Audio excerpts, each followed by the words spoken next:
Today is VE Day, and it's a day when there's going to be celebrations up and down the country.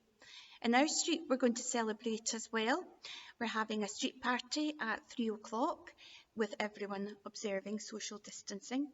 We've got bunting out. We're going to be standing in our own gardens with our glass of wine or slur or cup of tea or whatever, and we're going to have our own nibbles, and maybe some of us will stretch to a piece of cake.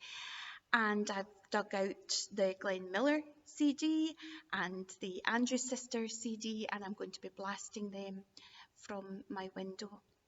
Today's a day of celebration, freedom, peace, a hope for tomorrow.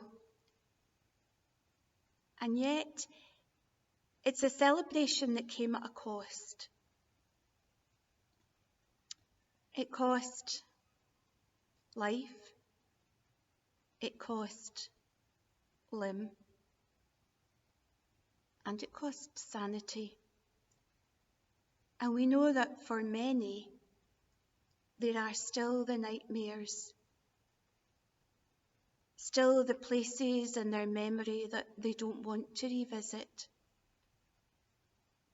And you might think to yourself, well, how can you celebrate something that costs so much?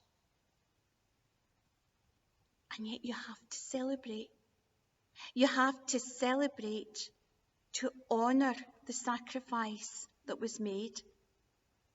You have to celebrate that people were prepared to stand up and be counted and make the difference, that there would be peace in our country.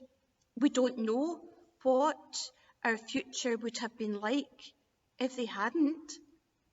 It's a place we don't want to go. We do know that victory in Europe meant peace and hope for tomorrow for all the generations who are still to come. It meant security for the families of those who went to fight.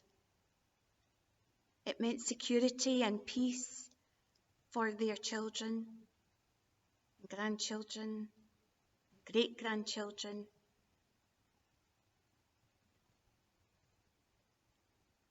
So how could you not celebrate? How could you not say thank you so much for all that you've done for us?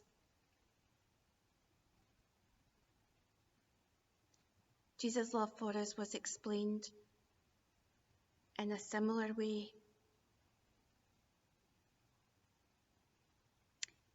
He was cruelly treated, just like those who went to war. He was hurt, just like those who fought. He felt demoralised, as I'm sure many did on the battlefield or wherever they were. And yes, he had to face death too. And yet his being with us and his going through all of those things was like those who went to war for peace.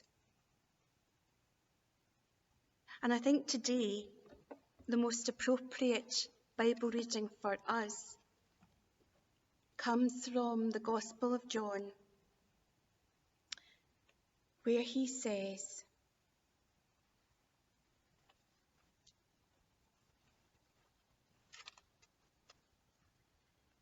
"Peace is what I leave with you. It is my own peace that I give you." And isn't that something wonderful to help us through the coming days as we continue to face our social distancing laws, and as some of us continue to stay isolated in our own homes?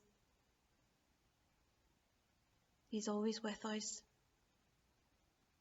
And he said it. Peace I leave with you.